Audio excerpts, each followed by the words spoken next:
कभी कभी जिंदगी हमें किसी से मिलाती है, बिना वजह, बिना वार्निंग, और फिर वो एक इंसान हमारी पूरी दुनिया बन जाता है। ये कहानी शुरू होती है एक पुरानी लाइब्रेरी से, शहर के शोर से दूर, जहां सिर्फ किताबों की खुशबू और खामोशी रहती थी। वहीं बैठा था आरव, एक ऐसा लड़का जो लोगों से कम और अल्फाजों से ज्यादा बात करता था। उसे लगता था कि किताबें कभी धोखा नहीं देती। उस रात लाइब्रेरी का दरवाज़ा धीरे से खुला और उस रोशनी के साथ उसकी जिंदगी में कोई आया। मीरा। सफ़ेद कुर्ती, आंखों में छुपाई हुई उदासी, जैसे वो मुस्कुरा तो रही हो पर दिल कहीं और हो। बस एक नज़र मिली और दोनों ने कुछ महसूस किया। न नाम पता था, न कहानी, पर दिल ने पहचान लिया था। रोज़ मिलना शुरू हुआ, पहले अलग टेबल्स पर, फिर एक ही टेबल पर। खामोशी में भी बातें होने लगीं। कभी एक ही किताब पकड़ लेना, कभी एक ही पेज पर रुक जाना। एक दिन मीरा ने पूछा, तुम इतने चुप क्यों रहते हो? आरव हल्का सा मुस्कुरा दिया। जो बोलना था जिंदगी ने पहले ही सुन लिया। उस दिन मीरा ने महसूस किया, ये लड़का अलग है। लाइब्रेरी से बाहर कॉफी की छोटी सी दुकान तक बातें पहुंच गईं। पहली बार आरव खुलकर हंसा और मीरा ने महसूस किया कि शायद वो अकेली नहीं है। बारिश वाली एक शाम दोनों भीग रहे थे। आरव ने अपनी जैकेट उसके सर पर रख दी। मीरा ने आंखों में आंखें डालकर पूछा, तुम जानते हो तुम मेरे लिए क्या हो? आरव का दिल तेज धड़कने लगा।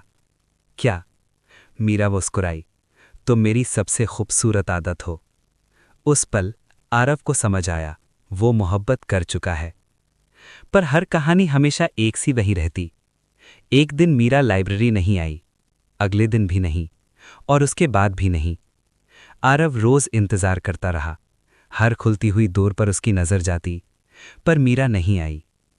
कई दिन बाद वो वापस आई, पर उसकी आंखों की रोशनी कम हो चुकी थी।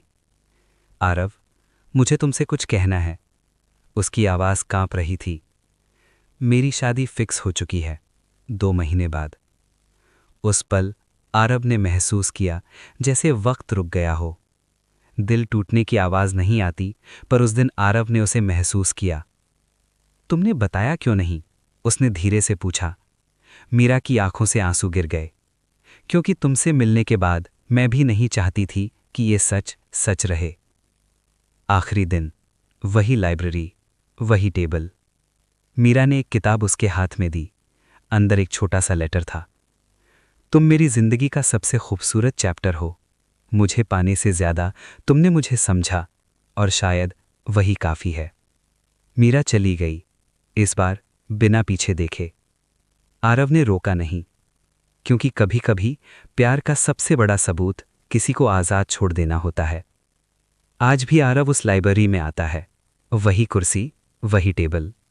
लोग कहते हैं उसकी कहानी अधूरी थी, पर वो जानता है, कुछ मोहब्बतें अधूरी होकर भी जिंदगी भर पूरी रहती हैं।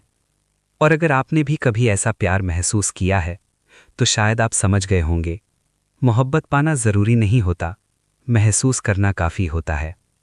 अगर ये कहानी आपके दिल को छू गई हो, तो लाइक जरूर करें, शेयर करें उन लोगों के साथ जो आज भी किसी को याद करते हैं, और सब्सक्राइब करें ऐसी और दिल को छू लेने वाली कहानियों के लिए।